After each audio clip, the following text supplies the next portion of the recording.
Did medieval people believe in ghosts? Yes, they did, but it was not quite like our idea of ghosts today. Their world was full of spiritual things. The line between the living and the dead was thin. People expected to see or hear from those who had passed on. It was just part of life. The way they thought about ghosts mixed many ideas. The church taught certain things. Old folk beliefs were also very strong. These beliefs often blended together. Sometimes they clashed. But everyone agreed that the dead could, and often did, interact with the living. Imagine living in a world without science, as we know it. There were no clear answers for many things. Sickness, bad harvests, strange noises at night, these things need explanations. Often, those explanations involve spirits. Good spirits, bad spirits, and the spirits of the dead. People lived close to death. Life was often short and hard. Childbirth was dangerous. Diseases killed many. Warfare was common, so death was always nearby. This made thoughts of the afterlife very real. It made thoughts of the dead even more real. Ghosts back then could mean many things. It could be a soul from purgatory needing prayers. It could be a demon trying to trick someone. Or it could be a restless spirit tied to a place or a specific wrong. People did not always make a clear difference between these. But they knew these things were out there. They knew these things could affect them. This belief was not just for the uneducated. Educated people, priests, and even kings believed. Chronicles and histories from the time are full of ghost stories. These were not just tales to scare children. They were often recorded as facts. They were important events. The world was alive with spiritual forces. Angels, saints, and demons were active. They influenced daily life. And the souls of the dead were part of this big picture too. They could appear, they could communicate, they could ask for help, or they could cause trouble. This was a deeply religious time. Christianity shaped everything, but older beliefs never fully went away. They continued under the surface. Sometimes they even merged with Christian ideas. For example, a local spirit might become associated with a saint, or an old haunting spot might be explained by a soul in purgatory. People had a strong sense of community. This extended beyond life. The dead were still part of the community. They still had a role. They could still be helped, and they could still help the living. This belief gave comfort to some. It brought fear to others. The belief in ghosts was not just a strange superstition. It was a logical part of their worldview. It made sense of things. It explained what happened after death. It gave a reason for strange occurrences, and it provided ways for the living to interact with the dead. This interaction was seen as vital. It was a way to ensure peace for the dead. It was also a way to ensure safety for the living. So yes, medieval people absolutely believed in ghosts. It was a fundamental part of their reality. The church played a huge role in how people thought about the dead. It taught a very clear structure for what happened after someone died. This structure included heaven, hell, and purgatory. Purgatory was a very important idea for ghosts. Purgatory was seen as a place where most souls went after death. It was not hell. It was a place for cleansing. Souls there were purified of their sins, they suffered, but their suffering was temporary. Their goal was heaven, but they needed help to get there faster. This help came from the living. Prayers, masses, and good deeds done by their families and friends could shorten their time in purgatory. This meant that the dead were not truly gone. They were still connected to the living. They could still communicate. A ghost, in the church's view, was often a soul from purgatory. These souls would appear to the living. They would ask for prayers. They would ask for masses to be said for them. They might even reveal hidden sins, or they might show a way to right a wrong. This way, the living could help them get to heaven sooner. These appearances were not always scary. Sometimes they were sad, sometimes they were urgent. The living felt a duty to help these souls. It was a religious obligation. If you saw a ghost asking for help, you were expected to provide it. But the church also had to be careful. Not every apparition was a soul from purgatory. The church taught that demons could also appear. Demons would disguise themselves. They would pretend to be a dead loved one. Their goal was to tempt the living. They wanted to lead people astray. They wanted to cause despair or make people commit sins. So, how could someone tell the difference? It was tricky. The church taught that if the apparition asked for something good, like prayers or good deeds, it was likely a soul from purgatory. If it asked for something sinful or tried to scare people into bad actions, it was probably a demon.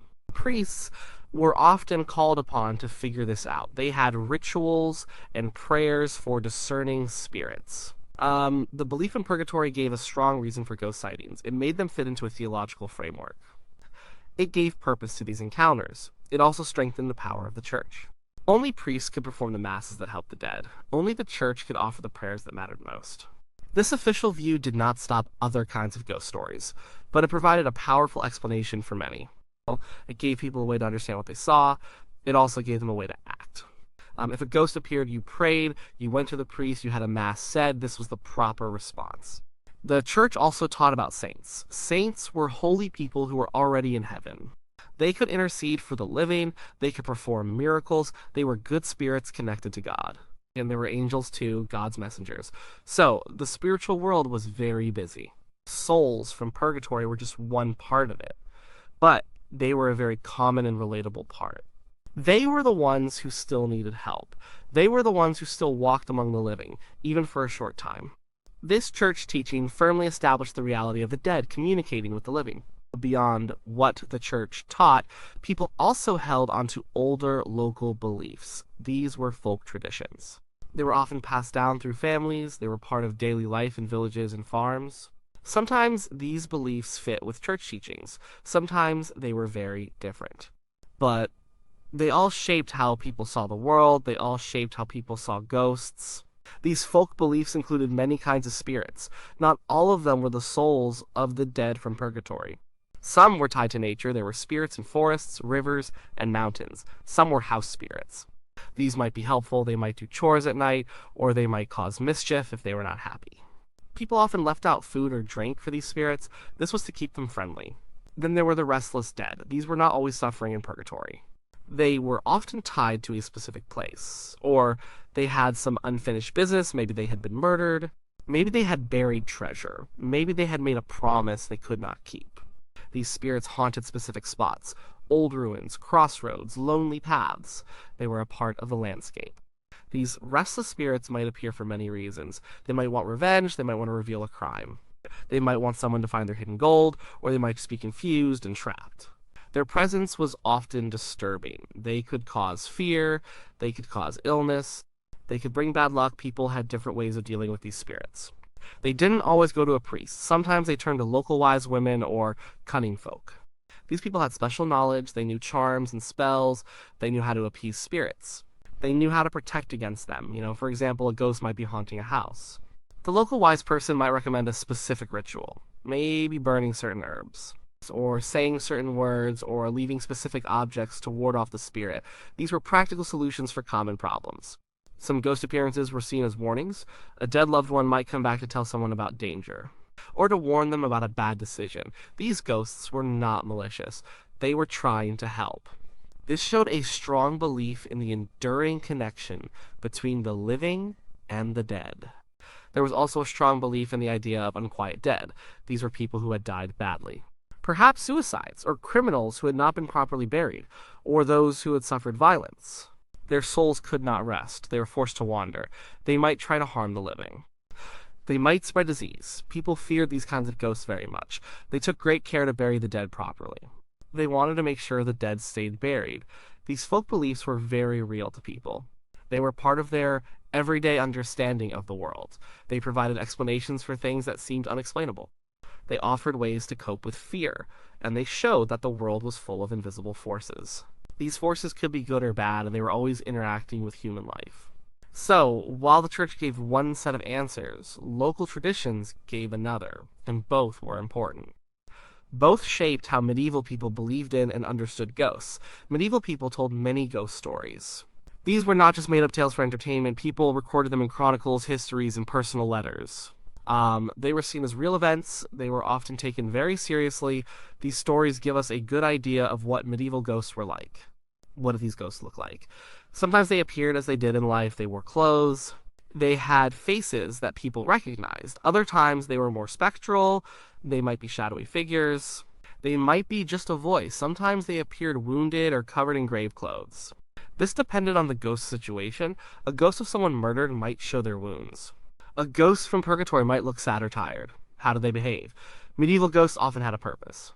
They didn't just wander aimlessly, they might appear to demand something. Often it was prayers or masses for their soul. They might ask for their body to be properly buried, or for a wrong to be righted. Sometimes they revealed hidden crimes. A ghost might point to where a body was buried, or identify its murderer. One common theme was the ghost asking for help. A soul in purgatory might visit a family member. They would explain their suffering, they would beg for prayers, they might say that masses would shorten their time of torment. The living person felt a strong duty to help. If they did not, they might be haunted more. Or they might even face divine punishment themselves. Another type of ghost might be a warning. A dead person could appear to a living friend. They might warn them about an upcoming danger. Or tell them to change their sinful ways. These ghosts were often seen as benevolent. They cared for the living. Some ghosts were more troublesome. They might cause noise in a house. They might move objects. They might even try to harm people. These were often seen as restless spirits, or sometimes as demons pretending to be ghosts. These were the ones that needed stronger intervention. A priest might be called for an exorcism. Chroniclers often recorded these ghost encounters as historical facts. For example, a chronicle might mention a town being haunted by a dead knight. The knight might ride through the streets at night. Or his ghost might appear in his old castle. These accounts were not always skeptical. They were often presented as true occurrences. People also wrote about personal encounters.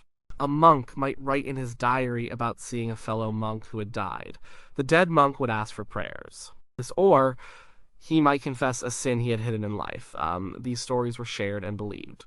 They reinforced the idea that the dead were still present. They reinforced the idea that the dead still needed the living. The emotional impact of these encounters was real. People felt fear, they felt pity, they felt a sense of obligation. A ghost sighting was not a small thing. It was a significant event. It often led to actions. People would pray more, they would give alms, they would arrange for masses. These actions were meant to help the ghost. They were also meant to protect the living. These ghost stories were not just entertainment, they served a social purpose, they reinforced moral teachings. They reminded people to pray for the dead. They encouraged good behavior. They warned against sin. They showed that actions in life had consequences in the afterlife, and these consequences could extend back to the living world. So, these accounts of encounters were a vital part of medieval life and belief. They were a vivid expression of their understanding of the spiritual realm. When medieval people believed they were dealing with a ghost, they had ways to act. They didn't just panic. They had established practices. These practices came from both the church and older folk traditions. The goal was usually to help the ghost, or to make it leave. The first line of defense, especially for a spirit from purgatory, was prayer. People would pray for the soul of the departed. They would say specific prayers. They would ask for others to pray too. The idea was that prayers could shorten the ghost's time in purgatory. This would allow the soul to move on to heaven. A priest was very important in these situations. If a ghost kept appearing, or if it seemed malevolent, a priest would be called. The priest had power. He could perform a mass for the dead. This was considered one of the most effective ways to help a soul. The mass would apply the merits of Christ to the suffering soul. Priests could also perform blessings. They would bless a house. They would bless a person. They would use holy water. They would use the sign of the cross.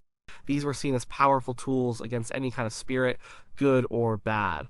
Holy water was believed to purify and repel evil. For more stubborn or frightening apparitions, an exorcism might be performed. The church had specific rituals for exorcism. These were meant to cast out demons, but sometimes they were used for very restless or troubling ghosts. The priest would use specific prayers, invoke the name of God, and command the spirit to leave. This was a serious undertaking. It was a clear demonstration of the church's authority over the spiritual world. People also had their own protective measures. They would carry religious objects, a cross, a reliquary, a medal of a saint. These were thought to offer personal protection. They would make the sign of the cross when they felt threatened. They would say short prayers like, Jesus, Mary. Certain actions were also believed to protect. Sleeping with a lamp lit, keeping a Bible open, avoiding certain places at night. These were all practical ways people tried to keep safe from unwanted spiritual encounters. Sometimes the solution was simpler. If a ghost seemed to be asking for something specific, people would try to fulfill that request. If it was a proper burial, they would rebury the body. If it was to reveal a hidden treasure, they would try to find it. The belief was that once the ghost's request was met, it would finally find peace and stop appearing. In folk traditions, there were other ways to deal with ghosts. Some believed in burying specific objects with the dead. This was to ensure they stayed in their graves. For instance, putting a coin in the mouth of the deceased, or tying the feet of the corpse. These were to keep the dead from wandering. For spirits tied to a place, people might use charms or rituals. They might leave offerings of food or drink. They might burn certain herbs known for their protective qualities. These practices often predated Christianity, but they continued alongside church teachings. The general approach was always active. People didn't just ignore ghosts, they believed they had to engage with them. Whether through prayer, ritual, or direct action, dealing with ghosts was part of maintaining order. It was about ensuring the well being of both the living and the dead. So, medieval people not only believed in ghosts, but they also had a full set of tools and practices to handle these encounters, integrating them into their daily lives and spiritual world.